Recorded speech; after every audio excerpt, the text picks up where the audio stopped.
मेरे साथ मौजूद है पाकिस्तान टेस्ट टीम के कप्तान शान मसूद, जो रवां काउंटी सीजन में लेस्टरशायर की जानिब सेक्शन में है। शान, बहुत शुक्रिया आपके वक्त का। एक नया साल, एक नया क्लब आपने ज्वाइन किया है, बड़ा लेट आपने ये ज्वाइन किया लेस्टरशायर को। क्या एडजस्ट हो गए टीम में? अब तक का एक्सपीरियंस कैसा रहा आपका? अभी तक बहुत अच्छा रहा है। जब आप काउंटी क्रिकेट 3 साल से, और ये अब चौथा साल है जब आप खेलते हैं, तो जब आप अपोनेंट्स बहुत सारे आपके होते हैं, तो लेस्टरशायर एक वो क्लब था जिसके ख़िलाफ़ मैंने काफ़ी मैचेस खेले। तो जब आप लोगों के ख़िलाफ़ मैचेस खेलते हैं, आप उनको on the field, of the field आपके इंटरेक्शंस होते हैं प्लेयर्स से, उनके स्टाफ मेंबर्स से। सो आई डोंट थिंक मुश्किलात हुई सेटल होने में, और काफ़ी क्लब ने काफ़ी देखभाल की है, लुक आफ्टर किया है। और आसान नहीं होता सीधा आके स्ट्रेट अवे खेलना, बट आई थिंक क्लब जितना भी फैसिलिटेट कर सकता है उसने ज़रूर किया है, और एक अच्छा सीज़न जा रहा है क्लब के लिए, और होपफुली उसमें आगे भी काफ़ी कंट्रीब्यूट कर सकते हैं। आपने अपना जो साबिक क्लब है डर्बीशायर, उसके खिलाफ 1 डाउन पोजीशन पर आप खेले, लेकिन इससे पहले आप जो लास्ट के मैचेस हैं वो चौथी या 5वीं पोजीशन पर खेलते रहे, उसकी क्या वजह रही? देखें, एक तो आपको as a T20 player, modern T20 player, आपको थोड़ा सा फ्लेक्सिबल होना होगा। कभी भी आप ये नहीं कह सकते कि एक पोजीशन आपकी है। इतने सारे जब 14 गेम्स होते हैं या डिफरेंट कॉम्पिटिशन्स होते हैं, उसमें आपको फ्लेक्सिबल रहना होता है। डिफरेंट कंडीशंस आती हैं, डिफरेंट बॉलर्स आते हैं, और मैंने हमेशा अपने आप को समझा, जब मैं पाकिस्तान के लिए भी खेला हूँ, तो मैंने आई थिंक ओपन के अलावा सारे बैटिंग के नंबर्स कवर किए थे, और पाकिस्तान के लिए मेरा T20 का स्टेंट काफ़ी अच्छा रहा था। तो जहाँ भी मैं खेला हूँ, चाहे फ्रेंचाइज क्रिकेट हो, कराची के लिए भी जब भी खेला 4 पे इस साल खेला, इतना नहीं खेल सका, बट जो भी मैचेस खेला वो 4 पे खेला, इधर भी आके 4 पे खेला। तो एज अ बैट्समैन मैं तैयार हूँ, और मुझे पता है कि अगर मुझे अपनी शेल्फ लाइफ बढ़ानी है तो वो ऑब्वियसली फ्लेक्सिबल और टीम की जब ज़रूरतें पूरी करूँगा उसी से बढ़ेगी।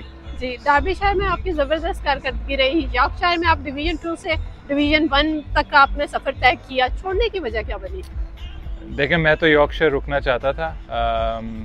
क्लब, जो लोग मुझे यॉर्कशायर लेकर गए थे, जिसमें डैरन गॉफ था, ओटिस गिब्सन था, बोर्ड उस वक्त बिल्कुल अलग था। जो मेरा आखिरी साल था उसमें पूरा बोर्ड भी चेंज हुआ है। बोर्ड ने मुझसे तो कम्युनिकेशन में कहा था कि वो चाहते हैं कि मैं वहाँ रुकूं, लेकिन जो नया कोच आएगा वो डिसाइड करेगा। और जब नया कोच आया, हर किसी का अपना डायरेक्शन होता है, अपना विजन होता है। उन्होंने ये नहीं समझा कि मुझे कंटिन्यू करना चाहिए। हमारी इंटेंशन ये थी कि मुझे लीड्स हमारे लिए घर रहे सबसे ज़्यादा, बल्कि हम लीड्स पिछले 2 साल में एज अ फैमिली हम लोग लीड्स में ही रहे, 5-5, 6-6 महीने गुजार के हैं। बट देखें, ये ज़िंदगी का हिस्सा है, ये क्रिकेट का हिस्सा है।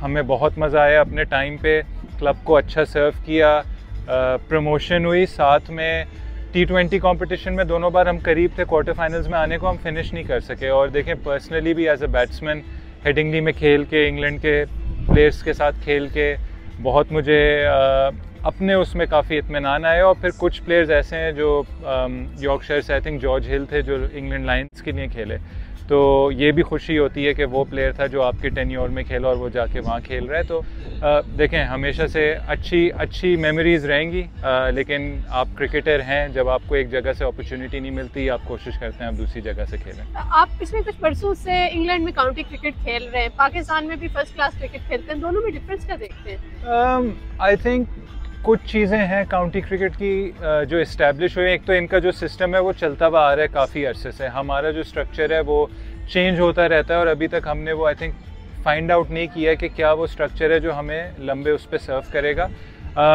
तो काउंटी क्रिकेट की एक चीज़ मुझे अच्छी लगती है कि उसकी जो सारा उसका स्ट्रक्चर और सेटअप है ना, वो as close to international cricket as possible है। जी, standard of cricket first class और इंटरनेशनल में हमेशा डिफरेंट रहेगा, लेकिन जो कुछ चीज़ें हैं, प्रैक्टिस फैसिलिटीज़ हैं, टीम का जो एनवायरनमेंट है, चाहे वो ट्रेनिंग हो, चाहे वो खाना पीना हो, चाहे वो आपकी ट्रैवल हो, जिधर आप रहते हैं, हर चीज़, छोटी छोटी चीज़, वो ये कोशिश करते हैं कि एज़ क्लोज वो ब्रिज गैप कर सकें। और होपफुली इंशाल्लाह पाकिस्तान भी हमेशा कोशिश करता रहता है, और हमारी सबकी ख्वाहिश ये है कि हमारा भी ऐसा डोमेस्टिक स्ट्रक्चर बने। आजकल के क्रिकेट में हमने देखा है कि जो T20 में 4 ओवर्स करवाने वाले बॉलर्स और जो 30 बॉल्स खेलने वाले बैटर्स हैं, उनकी डिमांड ज़्यादा है। तो क्या जो रेड बॉल क्रिकेट खेलते हैं उन खिलाड़ियों के लिए बात परेशान कुन नहीं है? नहीं, देखें, आपने एज ए क्रिकेटर एडजस्ट करना है, और क्रिकेटर वो है जो अपने आप को, जैसे आपने कहा, अगर कोई 4 ओवर्स का है तो उसके ऊपर भी ओनस है कि किस तरीके से, अगर उसने बड़ी क्रिकेट खेलनी है, वनडे खेलने, टेस्ट खेलने, किस तरीके से 4 के बजाय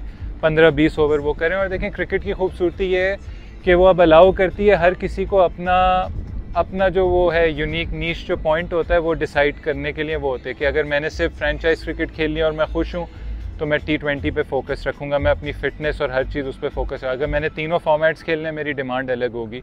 तो अब क्रिकेट वो इतना ग्लोबल हो गया है स्पोर्ट, जैसे हम आके काउंटी में रेड बॉल भी खेल सकते हैं, वाइट बॉल भी खेल सकते हैं, तो इतना ग्लोबल हो गया है स्पोर्ट के प्लेयर्स के पास अब अपॉर्चुनिटी है खुद डिसाइड करने को कि वो किस डायरेक्शन में जाना चाहते हैं। आपको लगता है कि जो डिपार्टमेंटल क्रिकेट की बहाली की वजह से जो यंग क्रिकेटर्स हैं उनका रुझान रेड बॉल की तरफ बढ़ेगा? देखें, हमेशा ये रहा है जितनी रेड बॉल क्रिकेट हम खेलेंगे उतनी हम उसमें बेहतर होंगे, और डिपार्टमेंट की वजह से एक एक्स्ट्रा टूर्नामेंट आया है और अब लोगों को आइडिया हो रहा है कि बजाय के 5 से 10 फर्स्ट क्लास मैचेस खेलें, 15-15 फर्स्ट क्लास मैचेस खेलने, अपनी फिटनेस रखना, और फिर वो आपको वाइट बॉल में भी हेल्प करता है। काफ़ी नज़र आया, काफ़ी उससे आपको क्रिकेटर्स मिले। पाकिस्तान इस साल बहुत कम टेस्ट मैच खेल रहा है, तो लॉन्ग फॉर्मेट की क्रिकेट के लिए कितना आपको लगता है कि नुकसानदेह हो सकता है? देखें, हमेशा इस चीज़ पे मैं पॉलिसी उस पर कमेंट नहीं कर पाऊँगा, बट यही चीज़ है कि पाकिस्तान हमारी ख्वाहिश है कि पाकिस्तान ज़्यादा से ज़्यादा टेस्ट मैचेस खेले।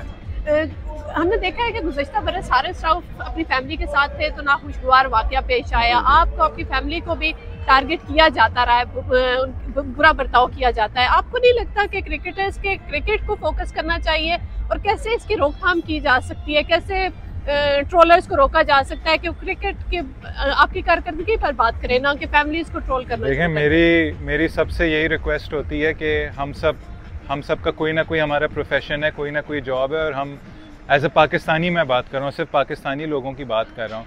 अगर हम अपने लोगों से प्यार नहीं कर सकते, उससे मेरी परफॉर्मेंस और मेरा कुछ नहीं होगा, उससे आपका कैरेक्टर ज़ाहिर होगा। तो अगर आप अपने प्लेयर्स को या किसी भी पाकिस्तानी को, बाकियों को छोड़ें, आप डिसरिस्पेक्ट कर रहे हैं, आप उनके बारे में बुरा सोच रहे हैं, उनका मजाक उड़ा रहे हैं, आई थिंक हम सबको इंसान बनना चाहिए। अभी इतना बड़ा हादसा हुआ पाकिस्तान के साथ, हम सब यूनाइट हुए, तो क्यों नहीं हम हमेशा यूनाइटेड रह सकते हैं एक दूसरे के साथ। तो आई थिंक हमें प्लेयर्स पे स्पेशली परफॉर्मेंस, देखें आने जाने की चीज़ है, कभी आप परफॉर्म करेंगे कभी नहीं करेंगे, लेकिन एक अच्छा इंसान बनना, एक अच्छा पाकिस्तानी बनना सबका फ़र्ज़ है, और एक एलिमेंट ऑफ रिस्पेक्ट होना चाहिए, चाहे वो क्रिकेटर हो या ना हो। देखें, फैमिली होती है, और आपको हमेशा ये देखना चाहिए कि मैं कोई ऐसी चीज़ ना करूं जिससे मैं दूसरे को हर्ट करूं।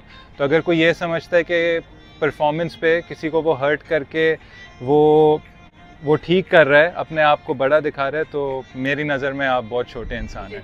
हाल ही में जो पाकिस्तान विमेन टीम की साबिक कप्तान है सना मीरून को ICC के हॉल ऑफ फेम का हिस्सा बनाया गया है। वो पहली फीमेल है पाकिस्तानी क्रिकेटर जो हॉल ऑफ फेम का हिस्सा बनी है। कितना प्राउड मोमेंट है पाकिस्तान के लिए, क्या कहना चाहेंगे? एक्सट्रीमली, बल्कि आपने बड़े अच्छे उस पर याद दिलाया है।